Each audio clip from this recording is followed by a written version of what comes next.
మీరు వెళ్ళిపోవాలి. మీరు లక్ష్యం చేరేంత వరకు. లక్ష్యం చేరుకునే వాళ్ళు 3 రకాలు స్వామి. ఒకళ్ళు ఉత్తములు, ఒకళ్ళు మధ్యములు, ఇంకొకళ్ళు అధములు. అధములు పని ప్రారంభించకుండానే చాలా కష్టం ఇది, మన వల్ల కాదులే అని ఆగిపోతాడు. రెండో వాడు సగం దూరం వెళ్ళి ఇంకా చాలా దూరం వెళ్ళాలట అనుకుంటూ వాడు అక్కడి నుంచి వెనక్కి తిరిగి వచ్చి మన వల్ల కాదులే అని వెనక్కి తిరిగి వచ్చేస్తాడు. కానీ ఉత్తముడు ఉన్నాడే, వాడు లక్ష్యాన్ని చేరుకునేంత వరకు కాళ్ళు చీరేస్తున్నా, కింద రాళ్ళు ముళ్ళు నరికేస్తున్నా, గుచ్చేస్తున్నా, రక్తపాతాలు జరుగుతున్నా వాడు దేన్ని పట్టించుకోడు. వాడికి లక్ష్యమే లక్ష్యం. అలాంటి వాడే అర్జునుడు.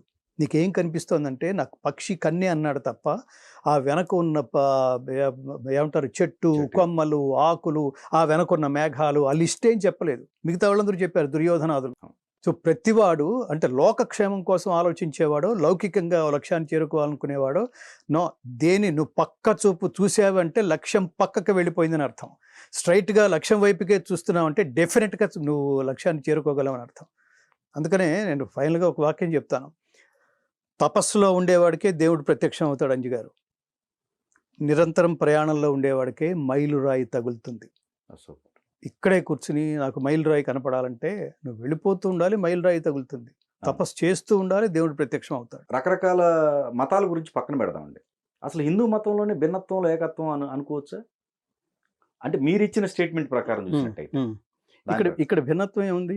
అందరినీ ఆత్మౌపమ్యేన సర్వత్ర సమం పశ్యతి యః అర్జున అని ఒక శ్లోకంలో చెప్తున్నాడు. అందరినీ నీతో పాటు సమానంగా చూడు.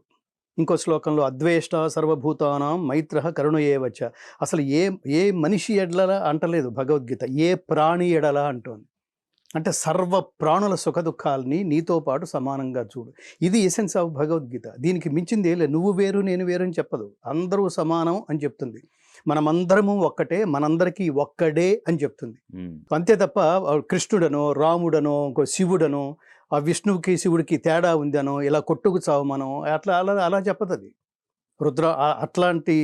అలాంటి సందేహం ఏమన్నా వస్తుందేమోనని విభూతి యోగంలో రుద్రాణం శంకరశ్చాస్మి అని చెప్తాడు. చెప్పినవాడు కృష్ణుడు, విష్ణువు. అంటే ఏకాదశ రుద్రులలో శంకరుడను నేను. అంటే శివుడు వేరు విష్ణువు వేరు అనుకునే బడుద్ధాయిలకి కృష్ణుడు ఎవరు? విష్ణువు.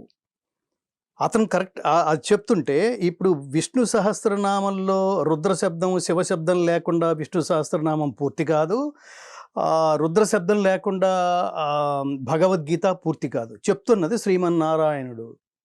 ఇంత స్పష్టంగా ఉన్నా సరే కొన్ని మనం తీసుకుంటాం, కొన్ని మనం దేవుడు చెప్పినా సరే మనం